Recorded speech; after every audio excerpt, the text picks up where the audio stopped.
The House will come to order. The pledge today will be led by Dane Morales, Jacob Swanson, and Max Broderick, the Rooney Ranch Elementary School, Lakewood, Colorado.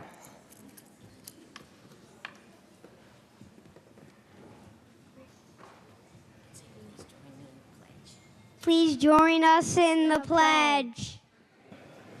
I pledge allegiance to the flag of the United States of America and to the republic for which it stands, one nation, under God, indivisible, with liberty and justice for all.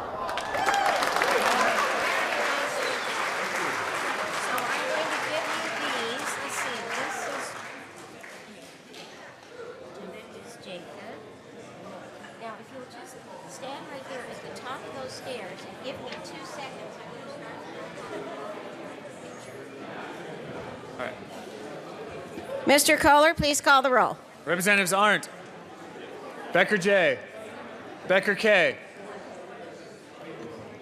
Representative Casey Becker,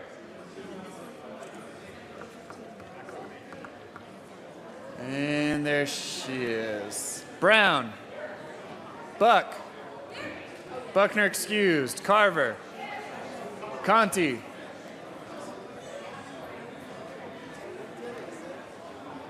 Representative Conti, Corum, Court, Danielson, Del Grosso,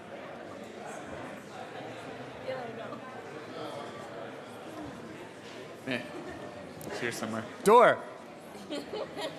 Duran, Esgar, Everett, Fields, Foote, Garnett, Janal, Hamner, Humphrey, Joshi, Kagan, Kaiser, Klingenschmidt, Kraft-Tharp, Landgraf, Representative Landgraf, Representative Landgraf, excused. Lawrence, Lebsock, Lee, Lontine, Lundeen, McCann, Melton, Yes? Third reading. Representative Melton, Conference committee reports. The only one I'm not over is this one, and that's Becker's. There's another conference committee report that reported as well, Senate Bill 115. Okay. So I'll move to proceed out of order at that point. Melton.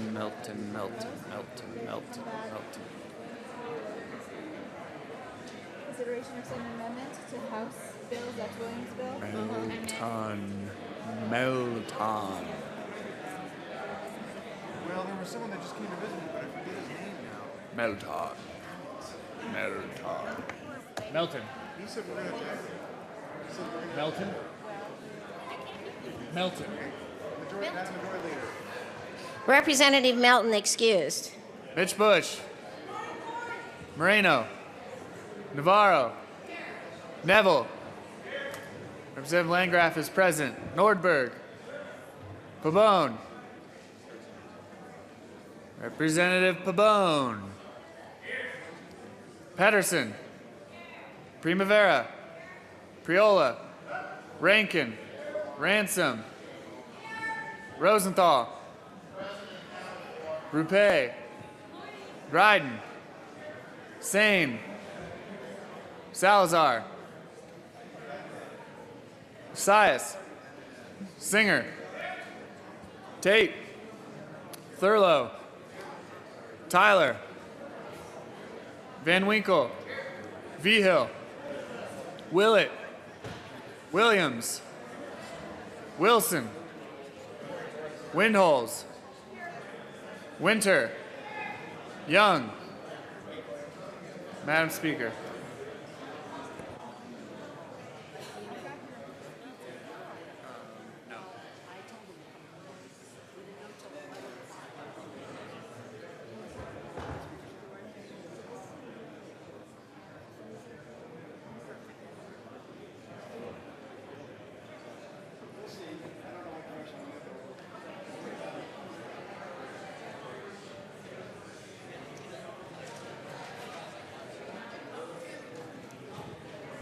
What do we got? With 63 present, 2 excused, a quorum is present. Representative Winholtz. Thank you, Madam Speaker. I move the reading of the Journal of Monday, May 4th, 2015 be dispensed with and that it be approved as corrected by the Chief Clerk. You have heard the motion that the journal be adopted as corrected by the Chief Clerk. All those in favor say aye.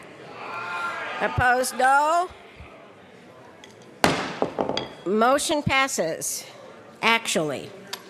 Announcements and introductions. Representative McCann. And Representative Fields.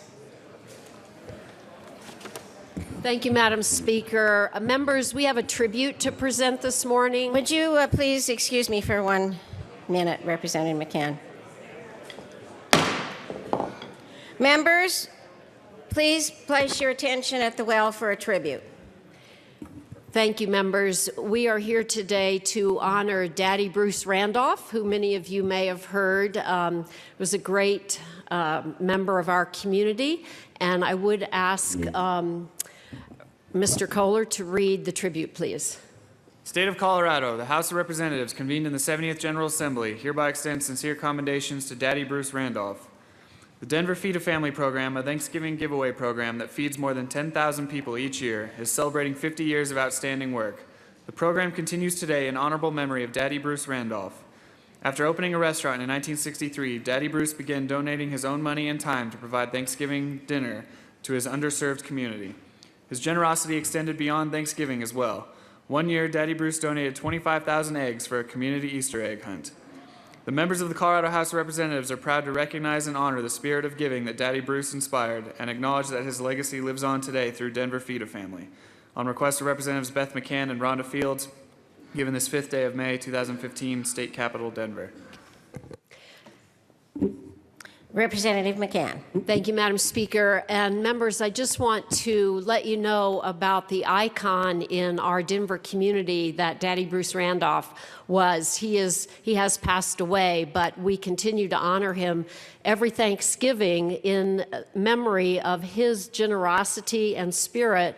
He voluntarily donated food and time and drinks for Thanksgiving celebrations every year in Park Hill.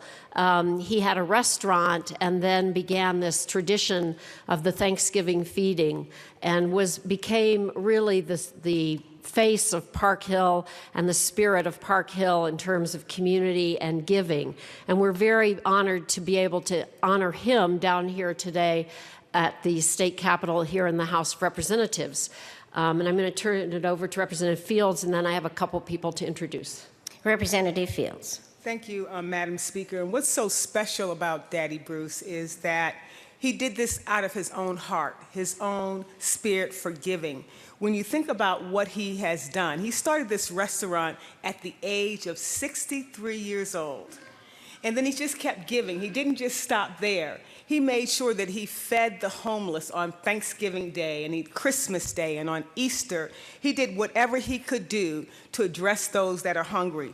So what the city and county of Denver has done because of his generosity, they've named a street after him. That street is on the corner of 34th and Gilpin because of his service to the community. They have also named a middle school after him. And I'm just so proud that I can be a part of this tribute for I call him Dr. Daddy Bruce. Thank you so very much for being here today. Representative McCann. Thank you, Madam Speaker. And I would just like to ask the folks that have come down here, his friends and colleagues and family, to celebrate his life. And I would ask them to stand, and I'd like to particularly recognize our members of the clergy, Reverend Ron Wooding and Bishop Asen Phillips. If you guys would wave and hold up your pictures, we're proud to have you here with us.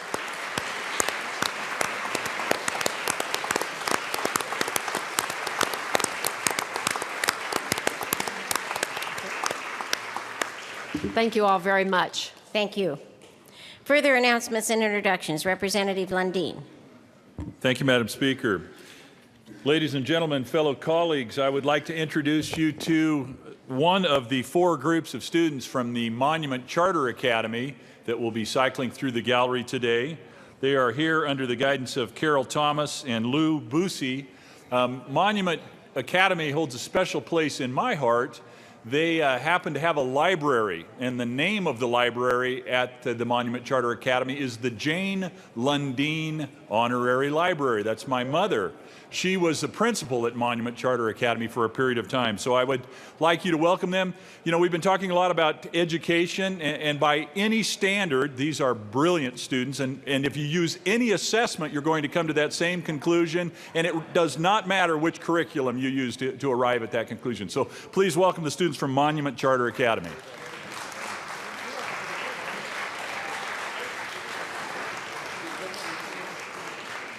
Representative Rankin. Thank you, Madam Speaker. To remind you, the Colorado Tourism Office is kicking off the summer tourism season with the Discover Colorado rally today. It's been moved inside, be in the West Foyer. Be sure and drop by there. There will be over 150 representatives of the industry from around the state. And if you haven't RSVP'd to talk, you should, because this is an opportunity to brag about your corner of wonderful Colorado and the tourism opportunities that are there. So see you downstairs about 12:30.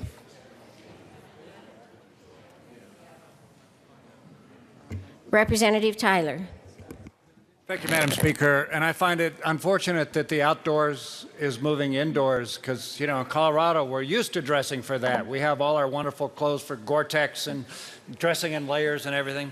But anyway, members of the Transportation and Energy Committee, we are meeting on adjournment today. We are meeting in LSBA. So I hope you have your outdoor gear so you can go across the street to LSBA for transportation on adjournment. Thank you. Representative Buck and Representative Norberg. Thank you, Madam Speaker. Members, please help me welcome from Colorado Springs Rex Tompkins, who is the state coordinator for National Day of Prayer, and his lovely wife, Vicki. So please welcome them to the floor. That's only $2, Representative Norberg. Thank you, Madam Speaker. And I have to just point out 2 very, very special people in my heart. As you all know, many of us pray, and it is huge to get us through this session. And I have to just give a shout out to Dan Fine, who has come here every morning, every Tuesday morning at 7:15. Please welcome and thank Dan Fine for the Capitol Prayer Caucus.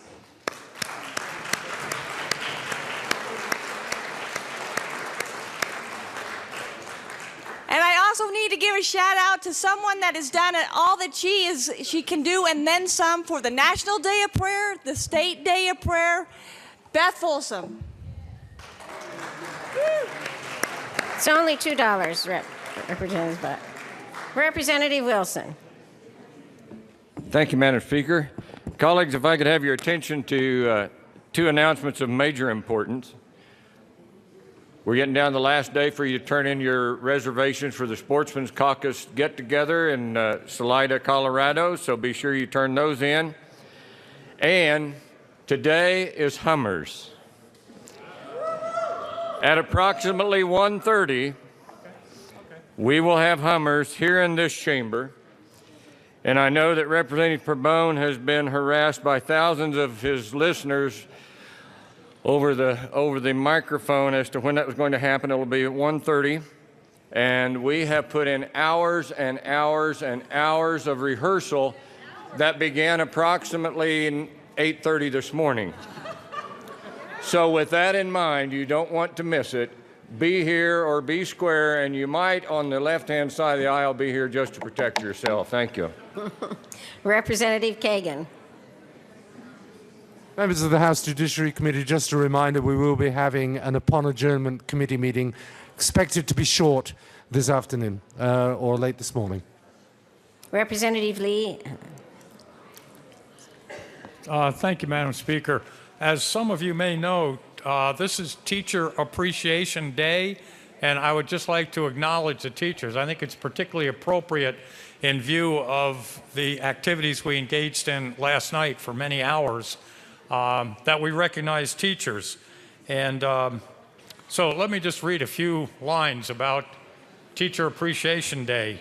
In Colorado and across the country, teachers open children's minds to new ideas, knowledge, and aspirations, and can profoundly influence students long after their school days are over. Teachers keep our American democracy alive by laying the foundation for good citizenship. Teachers fill a variety of roles in students' lives, including role models, mentor, listener, and motivator. And teachers' hard work and efforts are directly responsible for creating the leaders of tomorrow. Teachers spend countless hours outside the classroom directing or supporting a myriad of extracurricular activities and programs that enrich a student's school experience and are often the key to unlocking a student's interest and potential. And despite recent education budget cuts, Colorado's teachers continue to demonstrate their commitment to providing world-class education to students and teachers. In 2014, more than 51,000 teachers served in Colorado's public schools. And one day each year is set aside to honor and acknowledge the lasting contribution that teachers have made to our lives now. And today, colleagues, is that day. It is to our teachers that we entrust our most sacred legacy as parents. It's on them that we confer the responsibility to educate the next generation of citizens and leaders. Thomas Jefferson said that the survival of a democracy depends on an educated electorate. We ask that our teachers fulfill that preeminently important task, and our future clearly depends upon our teachers. For us in the legislature, education's our highest priority. It receives the largest portion of the state budget, and it inspires both our greatest passion and our greatest commitment. My greatest quotes about teachers, my favorite ones, from bumper stickers no less. If you can read this, thank a teacher. And the other one, if you think education is expensive, try ignorance. Thank you, colleagues. Representative Van Winkle. Thank you, Madam Speaker. And hiding up in the gallery very quietly are my parents, Steve and Joyce Van Winkle. Welcome to the Capitol.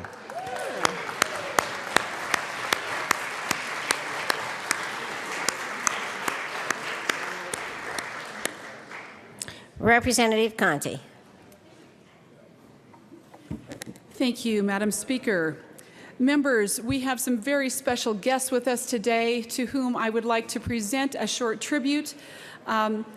Director General Jack Yang is here, and on behalf of the State of Representatives, the members of the Colorado House of Representatives are proud to recognize Director General Jack Chung Yang for choosing to locate the Thai Economic and Cultural Office in Denver. We are happy to welcome him to the Mile High City in Denver, and we are happy to welcome his staff and recognize him on behalf of the Taipei government in his exceptional work for many years. We look forward to his continued work opening avenues of trade and economic development between our two countries. And our special guests that are here with us today are Director General Jack Yang, as well as Forrest Lee from the from the Office of Economic Development, as well as Kevin Lang. So help me give them a very special, warm welcome to the City of Denver and the State Capitol.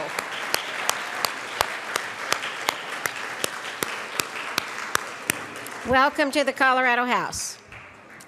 Further announcements in Representative Lebsaw. Thank you, Madam Speaker. There's one bill in local government committee that's calendared and a second bill that was just added, so we're at least going to be hearing two bills upon adjournment in the House Local Government Committee. Further announcements and introductions. Seeing none, The next order of business is third reading of bills, final passage. Mr. Kohler, please read the title of Senate Bill 67. Senate Bill 67 by Senator Cook, also Representative Joshi, concerning an increase in the class of offense for certain acts of assault against persons engaged in performing their duties as emergency responders in connection with making appropriation. Madam Majority Leader. Thank you, Madam Speaker. Members, I move to lay over Senate Bill 67 until the end of the May 5th calendar. The motion is to lay over Senate Bill 67 until the end of the calendar today. Seeing no objection, so ordered. Mr. Kohler, please read the title of Senate Bill 29. Senate Bill 29 by Senator Ulibarri, also Representative Melton, concerning a study of volunteer firefighter pension plans in the state in connection with making appropriation. Madam Majority Leader.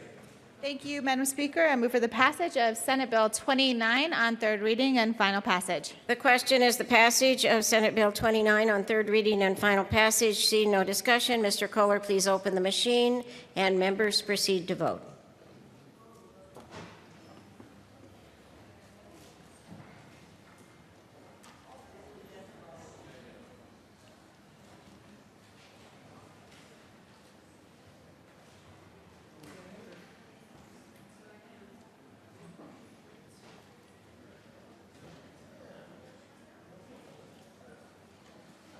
Close the machine. With 48 ayes, 16 noes, and 1 excused, Senate Bill 29 is passed. Co-sponsors.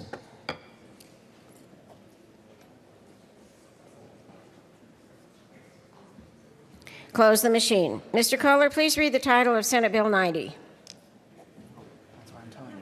Senate Bill 90 by Senator Todd, also Representative Tyler, concerning the adoption of standards governing temporary permits on motor vehicles for effective readability in connection with making appropriation.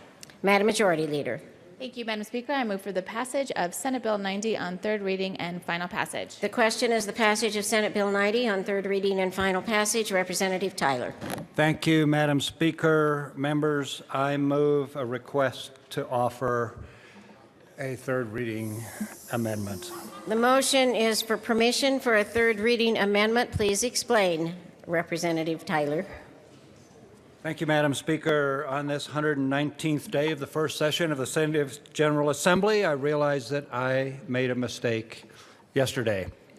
And the mistake is pretty straightforward. I asked to eliminate a committee report, and within a short time, a very short time after that, the drafter came up to me and said, "Representative Tyler, please don't do that."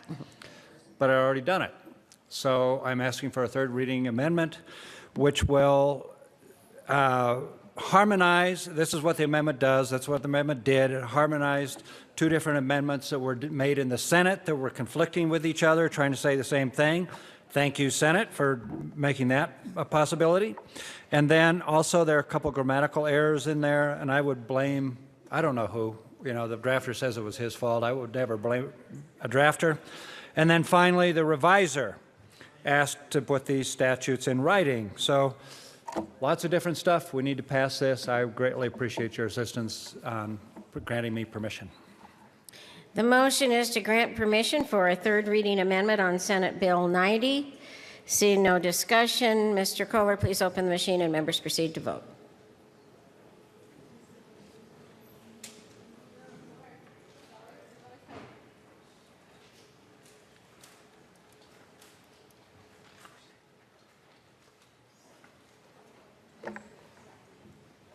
Representative Hamner.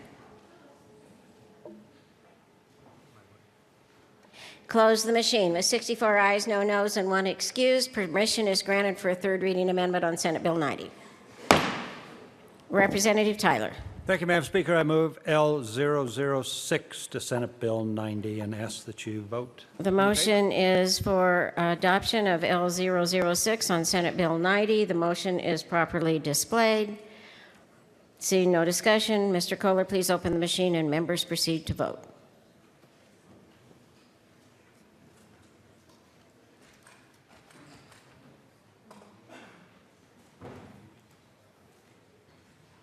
Close the machine. With 64 ayes, no noes, and 1 excused, Senate Bill 90 is amended by L006. Madam Majority Leader. Thank you, Madam Speaker. I move for the passage of Senate Bill 90 as amended on third reading and final passage. The motion is to pass Senate Bill 90 as amended. Seeing no discussion, Mr. Kohler, please open the machine and members proceed to vote.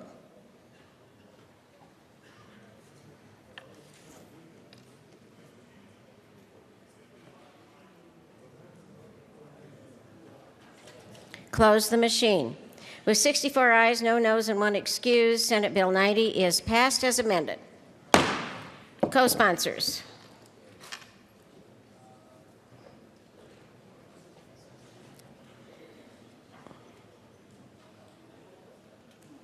Close the machine. Mr. Kohler, please read the title of Senate Bill 124. Senate Bill 124 by Senator Merrifield, also Representative Lee, concerning the use of evidence-based practices in response to technical violations of parole in connection with making and reducing appropriations. Madam Majority Leader. Thank you, Madam Speaker. I move for the passage of Senate Bill 124 on third reading and final passage. The question is the passage of Senate Bill 124 on third reading and final passage. Seeing no discussion, Mr. Kohler, please open the machine and members proceed to vote.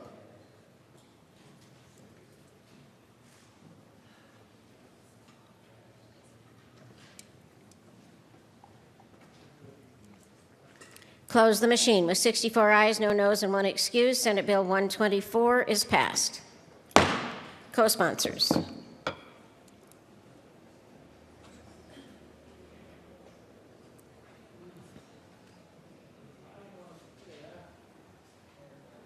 Close the machine. Mr. Kohler, please read the title of Senate Bill 214. Senate Bill 214 by Senators Sheffel and Cadman, also Representatives Duran and Hellinghorst, concerning creating a legislative committee on safety in schools in connection with making an appropriation. Madam Majority Leader. Thank you, Madam Speaker. I move for the passage of Senate Bill 214 on third reading and final passage. The question is the passage of Senate Bill 214 on third reading and final passage. Seeing no discussion, Mr. Kohler, please open the machine and members proceed to vote.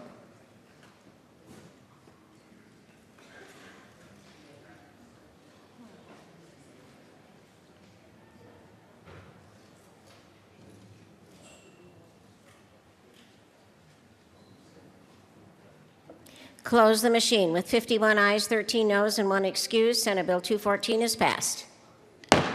Co-sponsors.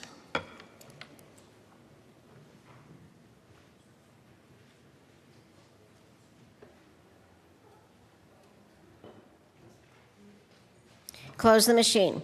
Mr. Kohler, please read the title of Senate Bill 281.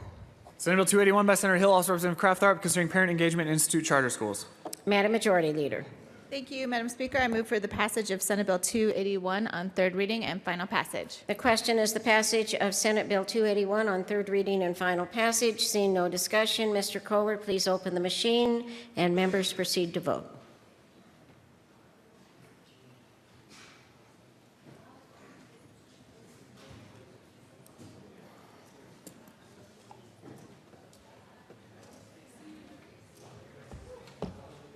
Close the machine. With 64 ayes, no noes, and 1 excused, Senate Bill 281 is passed. Co-sponsors.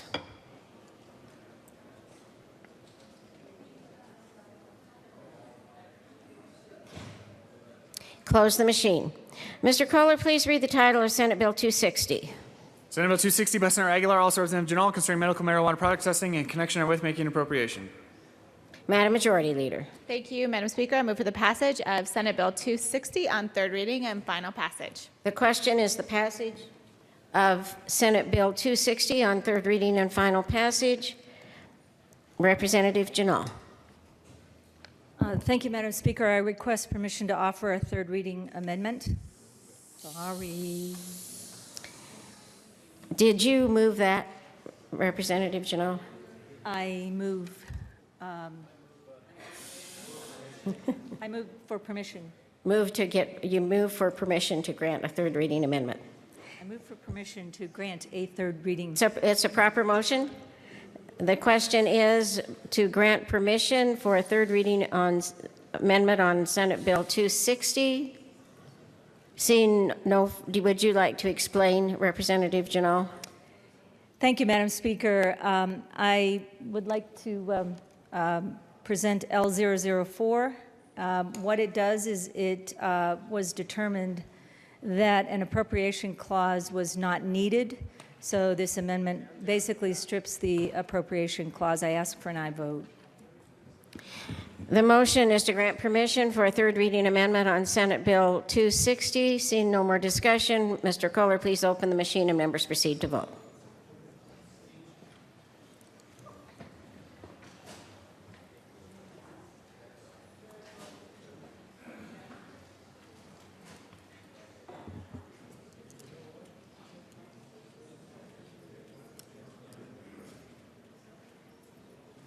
Close the machine. With 63 ayes, 1 no, and 1 excused, permission is granted for a third reading amendment on Senate Bill 260. Representative Janal.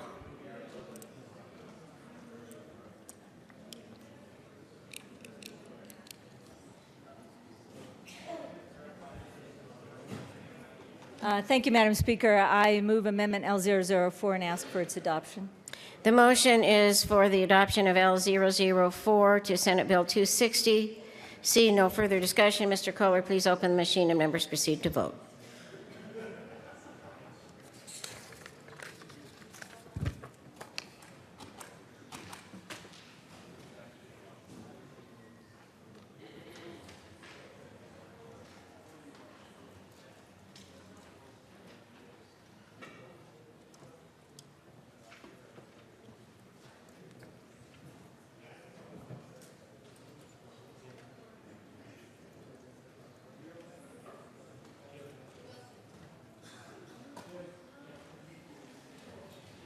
Close the machine. With 64 ayes, no nos, and 1 excused, L004 amending Senate Bill 260 is passed. Madam Majority Leader.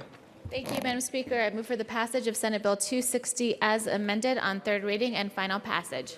The message is for the passage of Senate Bill 260 as amended. Seeing no further discussion, Mr. Kohler, please open the machine and members proceed to vote.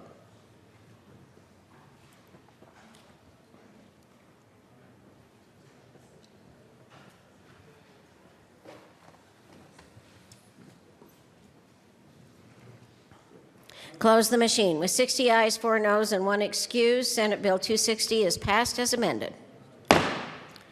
Co-sponsors.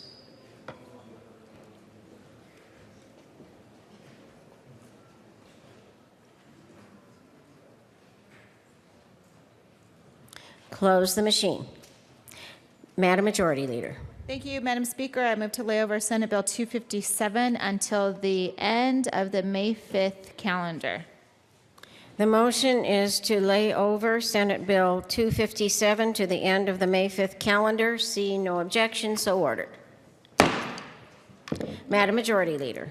Thank you, Madam Speaker. I move to proceed out of order for consideration of conference committee reports for those 4 bills that are listed. Senate Bill 219 by Representative Salazar, Senate Bill 212 by Representatives Winter and Carver, and House Bill 1130 by Representatives Norberg and Wyden. The motion is to move out of order for consideration of conference committee reports for the Majority Leader's list. Seeing no objection, so ordered. Mr. Kohler, please read the title of Senate Bill 219. Senate Bill 219 by Senators Cook and Roberts, also Representative Salazar, concerning measures to provide additional transparency to peace officer-involved shootings. Representative Salazar. Thank you very much, Madam Speaker. I move the House adopt the first report of the first conference committee on Senate Bill 219. The motion is for the House to adopt the first conference committee report, the first report of the first conference committee on Senate Bill 219. Please proceed, Representative Salazar. Thank you very much, Madam Speaker. So as you recall, the House amended this bill to close a loophole. This loophole would have allowed one particular law enforcement agency in the state of Colorado to conduct their own investigation still, which is a huge problem. We amended the bill to close that loophole, which the senators really liked. But there was a word in there that needed to be changed. So we changed the word from department to office, which was just fine. It kept the loophole closed. And so therefore, it's a really good bill, and I'm glad that, that we got it done bipartisanly. So I ask for an aye vote. Is there further discussion on accepting the first conference committee report on Senate Bill 219? Seeing none, Mr. Kohler, please open the machine and members proceed to vote.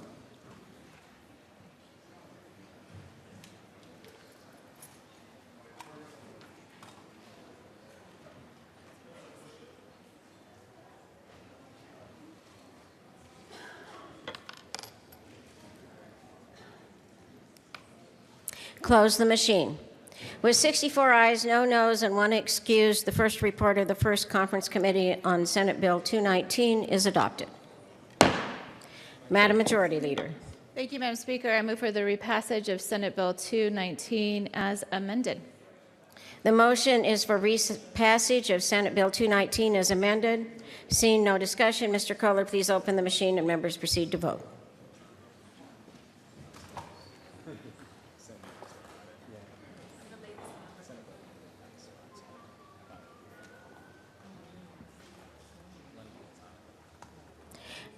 Close the machine. With 64 ayes, no noes, and 1 excused, Senate Bill 219 is repassed as amended. Co-sponsors.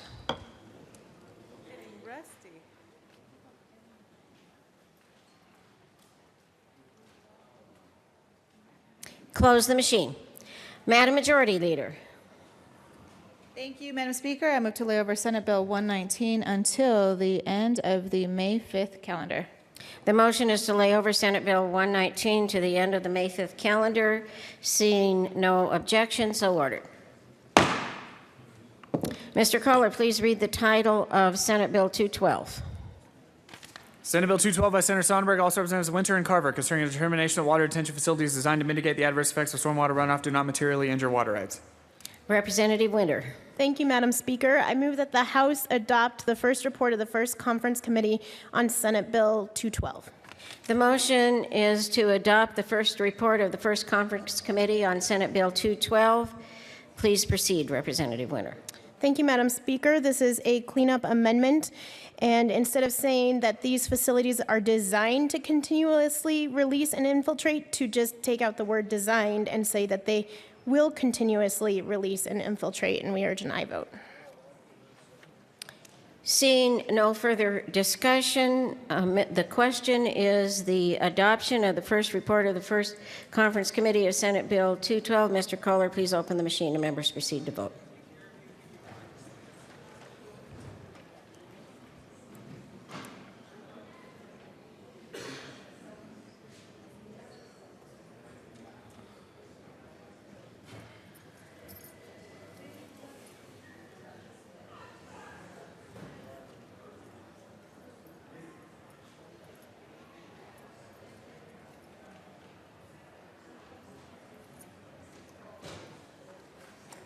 Representative Kaiser.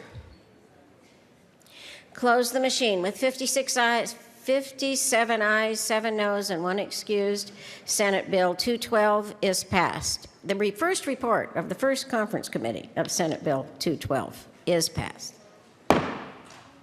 Madam Majority Leader. Thank you, Madam Speaker. I move for the repassage of Senate Bill 212 as amended.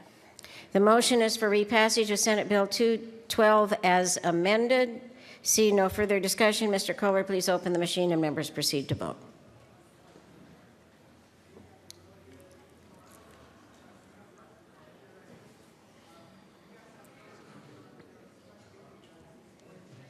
Close the machine. With 60 ayes, 4 noes, and 1 excused, Senate Bill 212 is repassed as amended. Co-sponsors.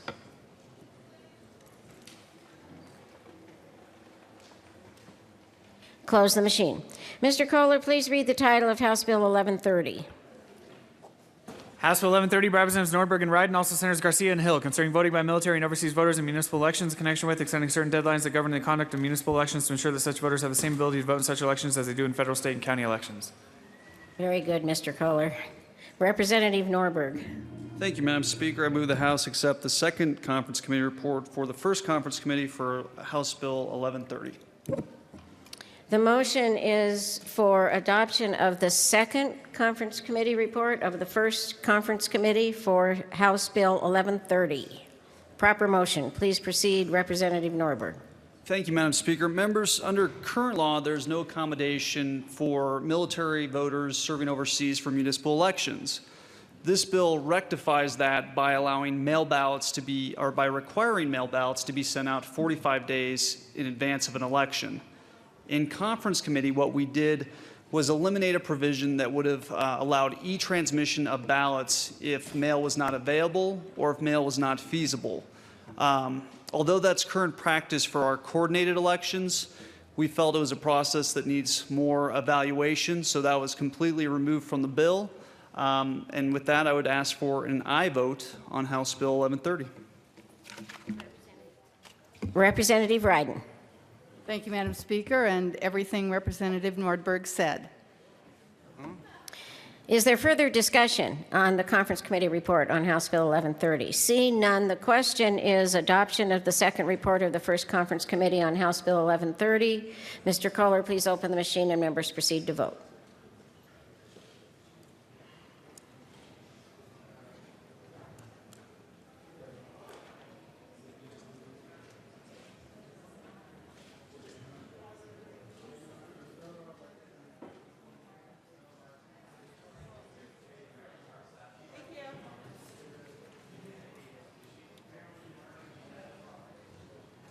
Close the machine. With 64 ayes, no noes, and 1 excused, the second report of the first Conference Committee for House Bill 1130 is adopted. Madam Majority Leader. Thank you, Madam Speaker. I move for the repassage of House Bill 1130 as amended. The question is the repassage of House Bill 1130 as amended. Seeing no discussion, Mr. Kohler, please open the machine and members proceed to vote.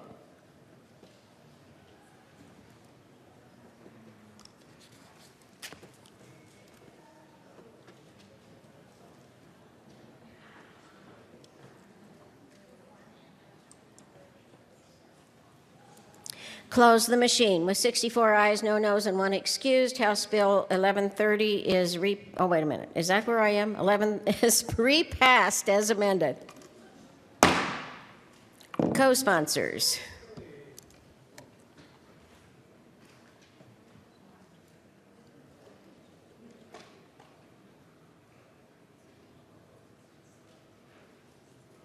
Close the machine.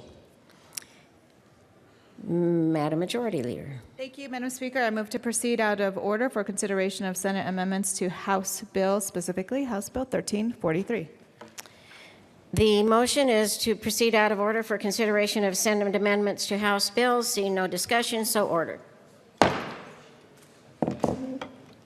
Mr. Kohler, please read the title of House Bill 1343. House Bill 1343, Representatives Williams and Thurlow, also Senators Todd and Ballmer, concerning a streamlined process to simplify the licensure of persons who manage the affairs of common interest communities under the Colorado Common Interest Ownership Act and in connection with making appropriation. Representative Thurlow. Thank you, Madam Speaker, and I move that we concur in the Senate amendments to 1343. The motion is for concurrence to Senate amendments for House Bill 1343. Who would like to explain why? Representative Williams. Thank you, Madam Speaker. And members, we wanted to clarify that a community association management does not mean the performance of clerical, ministerial, accounting, or a maintenance function. I think that this streamlines those who have to be licensed, and I ask you for an aye vote to concur with the Senate amendments. Is there further discussion on concurrence? Seeing none, the question is concur with Senate amendments on House Bill 1343. Mr. Kohler, please open the machine and members proceed to vote.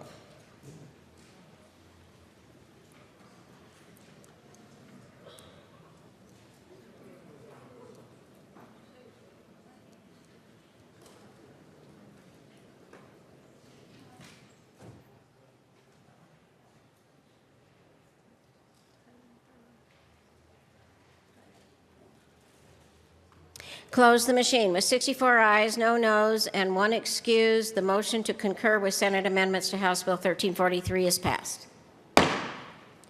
Madam Majority Leader. Thank you, Madam Speaker. I move for the repassage of House Bill 1343 as amended. The motion is for repassage of House Bill 1343 as amended. Seeing no discussion, Mr. Kohler, please open the machine and members proceed to vote.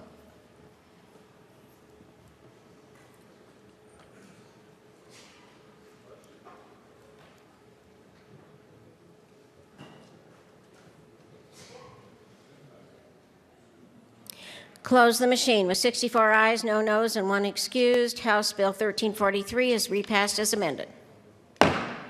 Co-sponsors.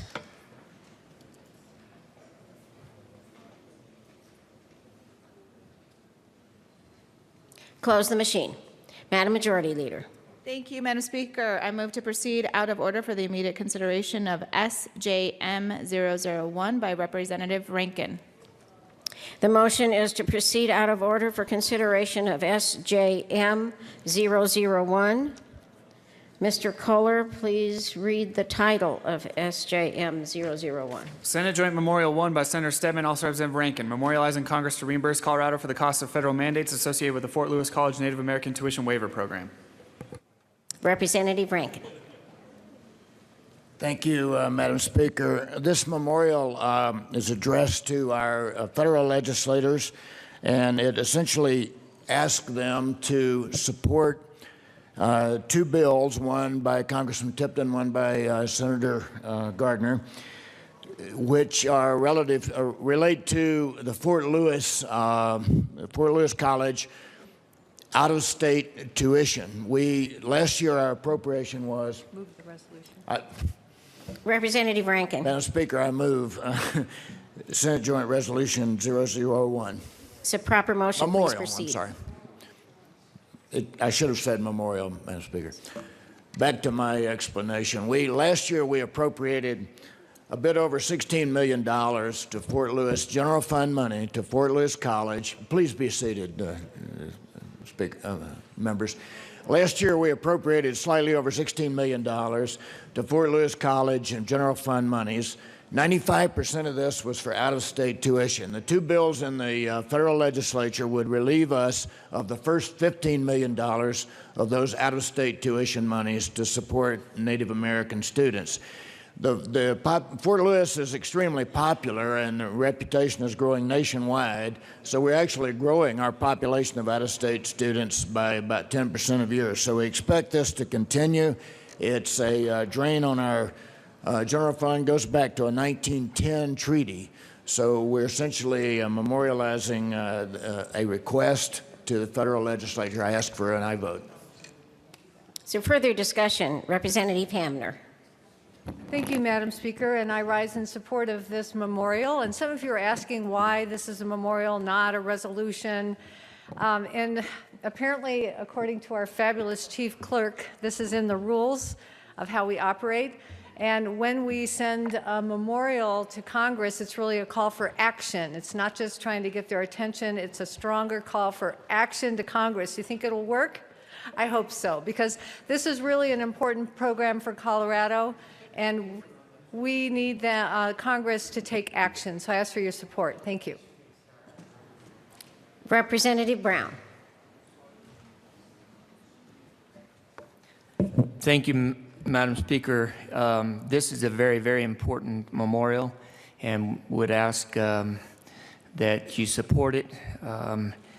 It's hard on Colorado's budget, and actually this is something that should be at least shared with the federal government. Thank you.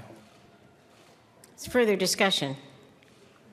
Seeing none, the question is adoption of SJM 001. Is there objection to taking a roll call vote? Seeing none, all those in favor of adopting SJM 001, please say aye. Opposed, no. SJM 001 is adopted. Co-sponsors, or is there a motion on co-sponsors? Please open the machine for co-sponsors.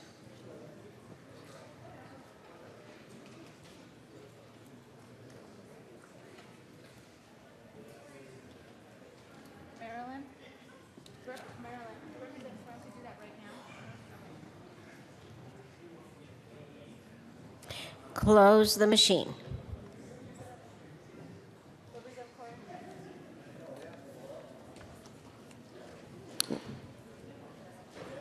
Madam Majority Leader. Thank you, Madam Speaker. There was an issue with regards to a conference committee, and Representative Quorum has a request due to that. Representative Quorum. Thank you, Madam Speaker. In rejecting the Senate amendment on House Bill 1013, I move to ask for permission to go beyond the scope. The motion is to go beyond the scope for House Bill, a conference committee on House Bill 1013. Is there further discussion? Representative Quorum. Thank you, Madam Chair. You know, we basically have an agreement on this, but we need to do this beyond the scope to meet that criteria. The motion is to go beyond the scope for the conference committee for House Bill 1013. See no further discussion. Mr. Kohler, please open the machine and members proceed to vote.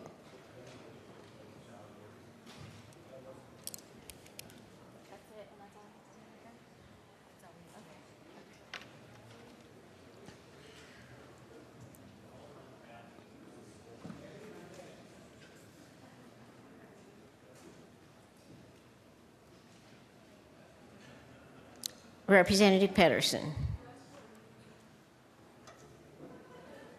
Close the machine with 64 ayes, no noes, one excuse. Permission is granted to go beyond the scope in conference committee on House Bill 1013. Madam Majority Leader. Thank you, Madam Speaker. I move to proceed out of order for the consideration of HM 1001. The motion is to proceed out of order for consideration of HM 1001. Seeing no objection, so ordered.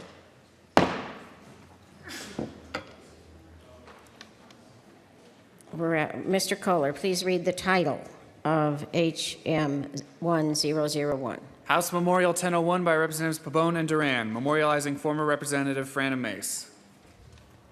Representative Pabon. Thank you, Madam Speaker. I move House Memorial 1001 and ask that it be read at length. Whereas, our respected former colleague, Frana Araujo Mace, a past member of the Colorado House of Representatives, departed this life on March 26, 2015, at the age of 80. And whereas Representative Mace was born June 4, 1934, to Frank and Mary Araujo in Denver, Colorado. And whereas she married Gilbert Mace in 1953, and during their 53-year-long marriage, they raised 6 children, 16 grandchildren, and 27 great-grandchildren, all of whom she loved dearly. And whereas Representative Mace was the mayoral appointee to the Denver Board of Adjustment and Zoning Appeals from 1976 through 1986. And whereas Representative Mace was appointed by the governor to the Commission on Aging. And whereas Representative Mace served as the Democratic Party Finance Chair from District 4A. And whereas Representative Mace was appointed to the Colorado House of Representatives to represent House District 4 in 1995 and subsequently re-elected in 1996, 1998, and 2000. And whereas during her 7 years as a legislator in the House of Representatives, Representative Mace served on the Local Government, Transportation and Energy, and House Services Committees, served as the Minority Whip from 1999 to 2002, and sponsored the bill that made Cesar Chavez Day a state holiday. And whereas Representative Mace sponsored a law to expedite custodial and kinship adoptions of children who have been abandoned by their birth parents. And whereas Representative Mace was a strong advocate for the elderly, sponsoring bills in 2000 and 2001 that appropriated $3 million to local area agencies on aging, expanded the Older Coloradans program to provide pharmaceutical, dental, optometric, and audiological services, expanded in-home services, and added home repair and maintenance services to services eligible to persons 60 years of age or older. And whereas after her terms in the House of Representatives, Representative Mace went to work in the House as a legislative aide. And whereas Representative Mace was also an active humanitarian, spending many summers volunteering at Potenza Lodge for its annual August Feast of St. Rocco, serving as the president and chair of the Northside Community Center, and assisting the Servicios de la Raza cooperative endeavor. And whereas she was named Hispanic Woman of the Year, Political Division, in 1995. And whereas Representative Mace will always be remembered in the Colorado Capitol for her welcoming smile, love of people in her district, brilliant mind, and endless energy. Now, therefore, be it resolved by the House of Representatives of the 70th General Assembly of the State of Colorado that in the death of Representative Frana Mace, the people of the state of Colorado lost a dedicated public servant and outstanding citizen, and that we, the members of the 70th General Assembly, do hereby extend our deep and heartfelt sympathy to the members of her family and pay tribute to a woman who served her state well and faithfully. Be it further resolved that copies of this memorial be sent to her sister, Esther Blazon, and her children, Linda R. Foss, Dan Fladung, Mary E. Mace, Houghton R. Mace, and Johnny Abad. Representative Pabon. Thank you, Madam Speaker. Members, please be seated as we use House Memorial 1001 as a way to celebrate our friend and colleague, Representative Frana Mace. Today is Cinco de Mayo, the 5th of May, and Frana Mace was a strong proponent of celebrating her culture, her Hispanic heritage, and was a proud and special woman. And so it's fitting that we have this memorial today on Cinco de Mayo. Frana Mace was the state representative for House District 4. She was my predecessor by 2 seats, and she was a proud Northsider. She would spend so much time with her family and friends, but she absolutely loved politics. And she loved helping mentor along young people into politics. And I have to say that I think both Representative Duran and myself benefited from her mentorship. Mission accomplished, Representative Mace. She was an advisor to me on my political campaign, but more than that, she was a friend who was willing to share in the history of this institution, teach me how to do things when things were difficult, to stand up for what I believed in, and to make sure that a voice of House District 4, North Denver and West Denver, was always heard at the Capitol. We have many folks here who served with Representative Mace and want to give them an opportunity to speak, but I can tell you that this was a woman of strong conviction who believed that and gave credence to the fact that anyone who worked hard and studied and prepared could serve in this body, and that was her proudest moment to represent the great people of Colorado on behalf of her district.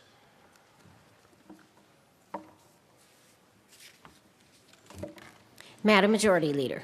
Thank you, Madam Speaker and members. It is a great honor to come forward with this memorial with Mr. Speaker Pro Tem Representative Pabon. Representative Frana Mace was a longtime friend of my family for many, many years. And I remember when I was considering running for office, every time she would see me, actually a couple years before I actually ran, she'd always say, you need to run, you need to run, you need to get out there, you need to run for House District 5.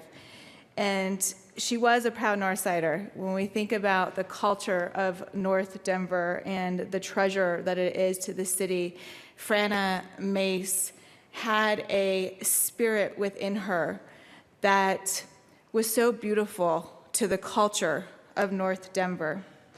And I cherish all the work that Representative Mace did because she was a true advocate of fighting for the middle class before it was popular to do so. She advocated to give a voice to the voiceless, and she was never bashful about bringing forward a meaningful voice for Colorado families and was not fearful of being strong when she needed to be. So members, I thank you for taking time today on Cinco de Mayo to represent and hear about an incredible advocate for the state of Colorado, for the city of Denver, and for the North Side. Is there further discussion? Is there a request for recess? Representative Pabon. Madam Speaker, I request the House be put in recess so we can allow former members to speak at the well. You've heard the motion, seeing no objection, so ordered. We will be in a 5-minute recess according to the rules to hear from former representatives and senators. Former representatives and Senator Toktrop. Thank you, Madam Speaker. I had to think of where I am. Where am I? I was elected in 1999. I replaced former Senator Alice Nickel, who is also here today, who also served with Franna Mays. We crossed over. When I was elected in 1999, which I would call that the bad old days, because at that time there were 25 Democrats and 40 Republicans. So it was quite a different body. And I did not know too many of the people when I first served, just the folks that I was elected with from my county. But Franna Mays was running at that time. She ran for caucus chair. And when we had our leadership meeting right after the elections, it was a race. There was somebody else running. And she got up and spoke, and she said, you know, I am a mother, and there's 15 men in our caucus, and I will tell you, I will keep them in line because I'm not afraid if they're needed to run into the men's bathroom and grab them and pull them out. And I thought, this is a strong woman. I am going to support her. So she became our caucus chair and served as caucus chair for 4 years until she was termed. She sat back there where Representative Court is sitting. She did not have a whip. She actually had a crop, but she kept us in line. And those of you who know the difference between a whip and a crop. A whip is long. A crop is about this long, and you like that. Anyway, there is such a thing as a crop. And she used that, and she threatened the members, you know, this is what we need to do, why the caucus sticks together, and did a very good job of that. Franna worked very hard for issues that she cared about. And one of the things that she cared a lot about was the seniors. And one of the bills that she worked very hard on was to get more funding for the old age pension, because she knew many of her constituents in North Denver, plus many seniors around the state, really relied on the funding from old age pension. Now remember, we were 25, minority, 40. She worked very hard, got that funding. She went down to Governor Owens' office and said, because he was threatening to veto the bill. And she pretty much coerced him into signing that bill.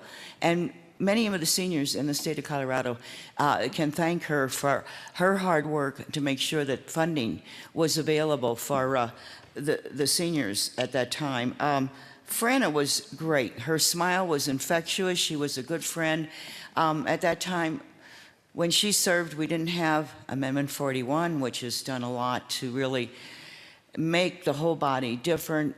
People were able to go out and socialize after work, which, you know, you can no longer do. And Franna was just a wonderful person. That smile, she lit up the room when she walked in. And what she really cared about, not only did she care about politics and North Denver, loved her family, loved Papa very much, and loved her family, and they were the light of her light. And I am so glad that so many members of her family are here to honor her for the work that she has done for the state of Colorado. Thank you.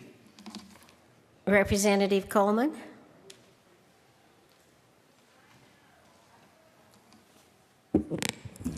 Thank you, Madam Speaker. That feels good. Second time in this August body that we have a woman at the helm.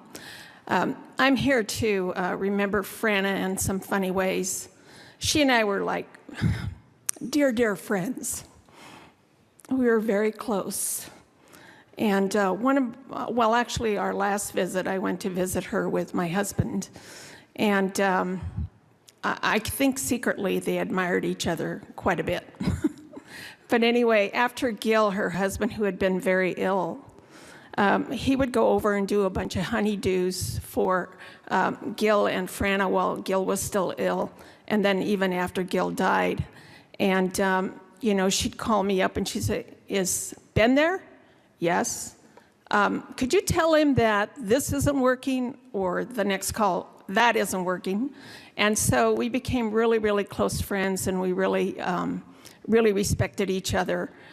We went together to Mexico because both of us spoke Spanish, and we were invited by Governor Owens. And it was really cool because we got to talk to all of the council people in Mexico City. We learned that the aquifer was only 10 years away to sustain Mexico City. And we were able to dig in deeper because of our Spanish-speaking skills. And believe me, I wasn't the leader, Frana was. And her favorite signature was that she always put her hand on her hip when she wanted to get things done. And you know, we just always loved that about her. She meant business, especially when we were in the minority. She'd look at me and she says to me, "Where's Nolbert, Representative Chavez?" And I'd say, "Well, I think he's here. Go get him. We need that vote." And that was Frana. That's how she did things. I mean, she did it one-on-one, and but she also had a sense of humor. We used to sit back there, and then once Senator Hernandez became a senator, he'd come over, and as soon as he'd walk in that door, I knew that it was going to be a laughing session because we'd all get around and start talking about this and that. It was just silly stuff because, as you all know, you've gone to 3 to 5 days of all night until midnight. You know, because that's the way the sessions are. And you got to find ways to energize yourself. And she was really good that way, but not in a bad way. And so I've always really appreciated that about Frana. So going back to the visit of my husband and I with her, she, of course, was quite ill. But, you know, the nice thing is because she did have cancer that had gone to her brain, we kept worrying that we wouldn't be able to have a meaningful conversation with her. But that wasn't the case. Every time, maybe God's hand was with her, but we would have some really good conversations. So at the very end, I said, "Frana, I love you." I gave her a kiss, and I blessed her. And it's a Catholic thing between us. And so anyway, she looks at me and she goes, "I'm glad you brought him." And she points at my husband, and that was our goodbye. Frana, rest in peace. I love you. You'll always be in my heart. There's a lot of stories I could share, but I better not. Anyway, love you, honey.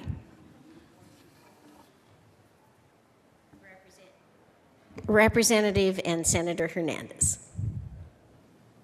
Thank you, Madam Speaker. Good morning, members, and thank you for this opportunity to talk about our dear friend, Frana Mace. And one of the things that you probably always wonder, well, Rob, why didn't she follow you into the Senate?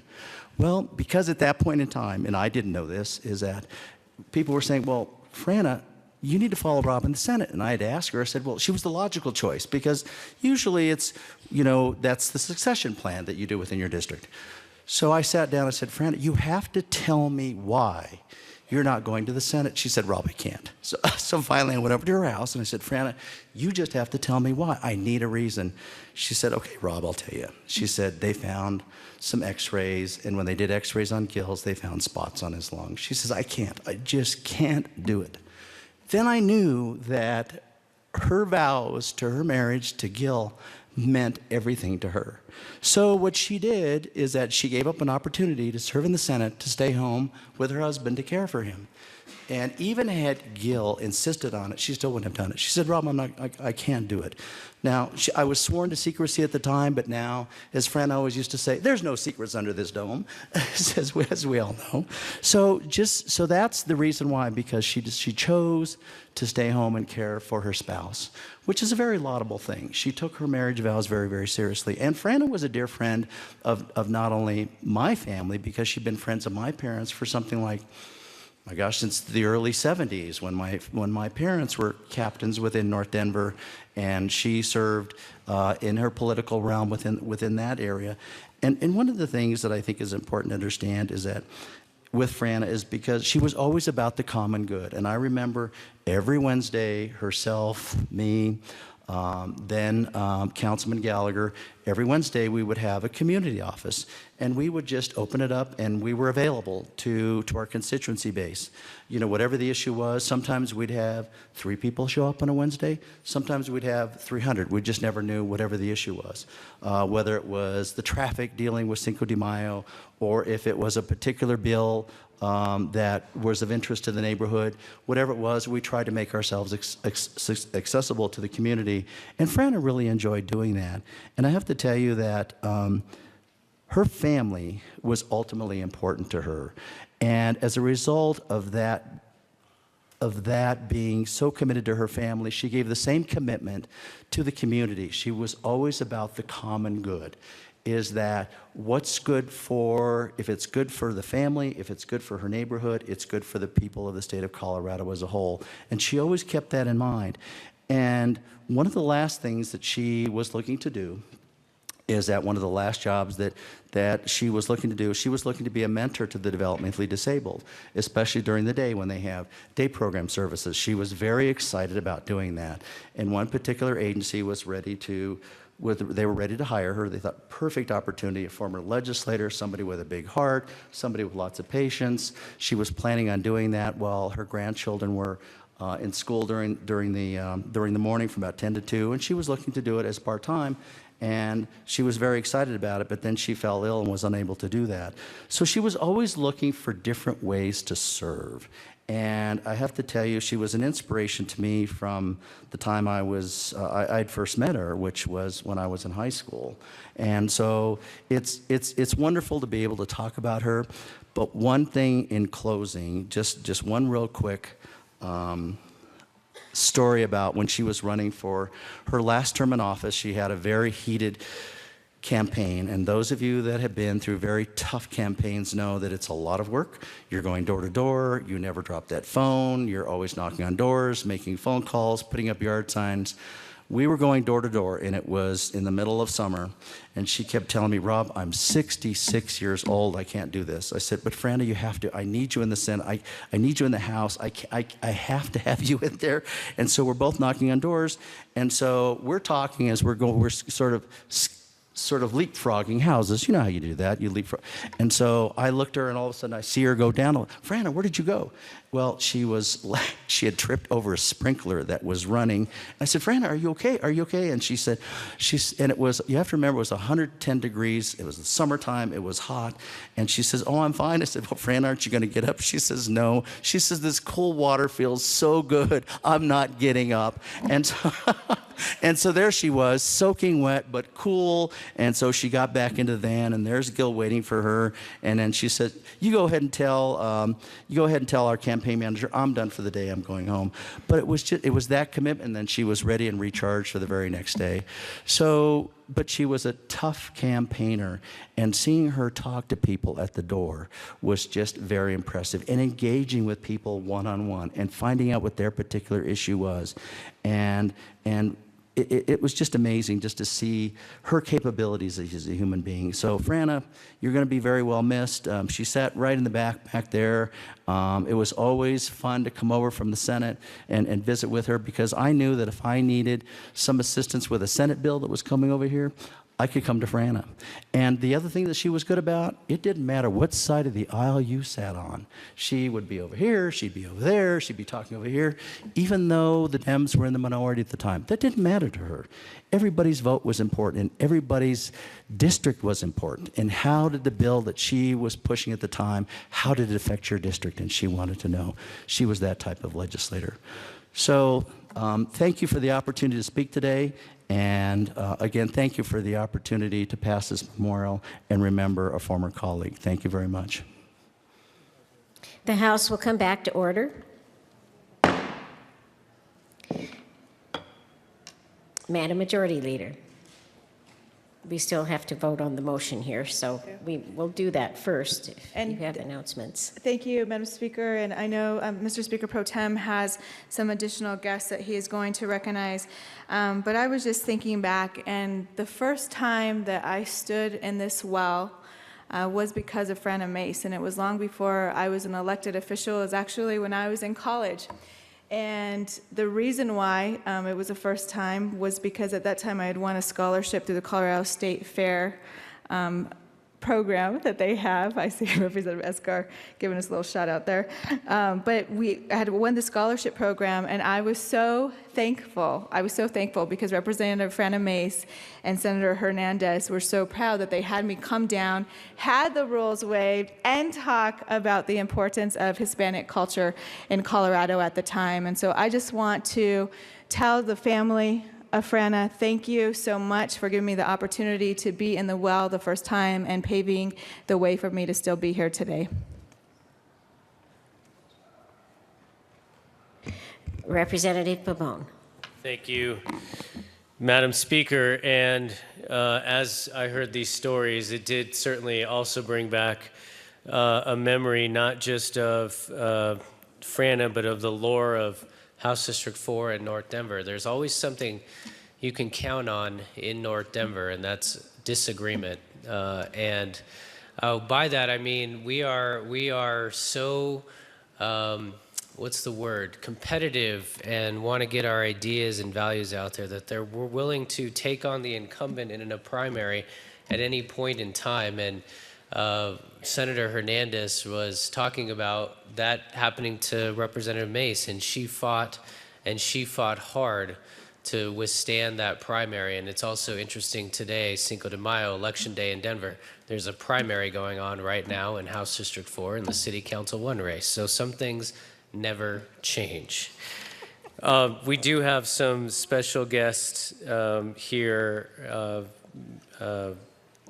Frana Mace's sister, Esther Blazon, is here.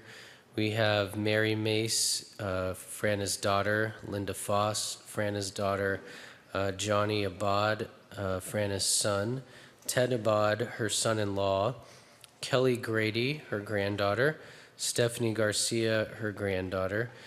We also have Senator Ellis Nickel here, and friends of the family, Chantel Breedlove, AJ Garrico, Rico Garcia, Lorraine Armijo, and Jenny Brannon. And you also heard from Representative Fran Coleman, Senator Lois Toktrup, and Senator Rob Hernandez. So if we could welcome them to stand and welcome them.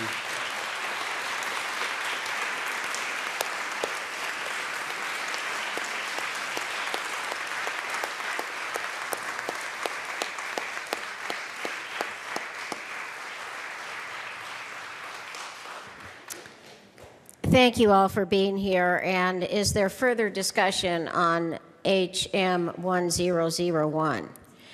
Seeing none, is there objection to a voice vote? Seeing none, all those in favor of HM 1001, please say aye. Aye. Those opposed, no. HM 1001 is adopted.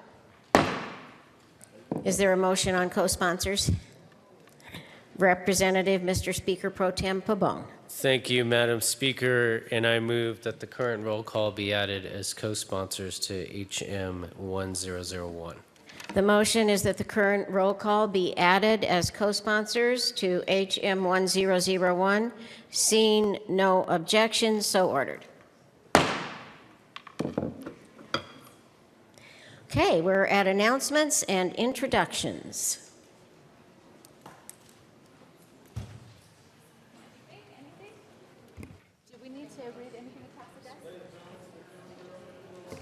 Anybody have an announcement or an introduction? Representative Young. Thank you, Madam Speaker. Members of Appropriations, the calendar indicates that we're meeting upon adjournment, but I think we're going to wait a little later till committees conclude so that we can bring other bills that may need to go through appropriations onto that calendar. Right now we have Senate Bill 206 and Senate Bill 222 on the calendar, but we'll wait and announce a start time and other bills later in the session today. Representative Kagan. Members of the Judiciary Committee, we are going to meet now. I would urge you to come down as quickly as possible. We have one fairly short, very short bill, actually. I think it'll be just a few minutes, and let's get it done. See you in room 112.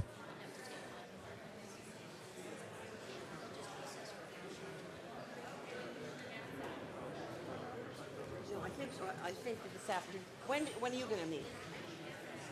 Downstairs. Thank you for coming.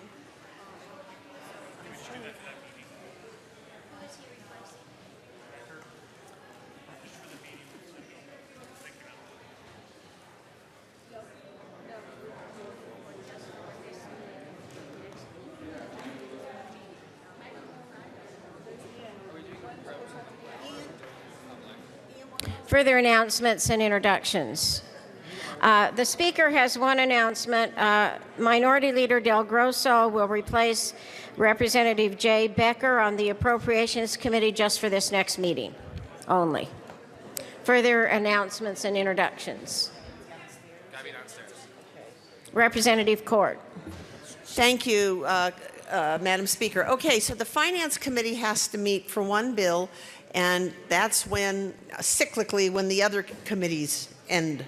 So we have to meet after Judiciary and Transportation, and what was the other one? Some other one is also meetings. So I think we'll be downstairs cyclically, but we'll have to keep in touch because I'm not sure exactly on the timing. Thanks.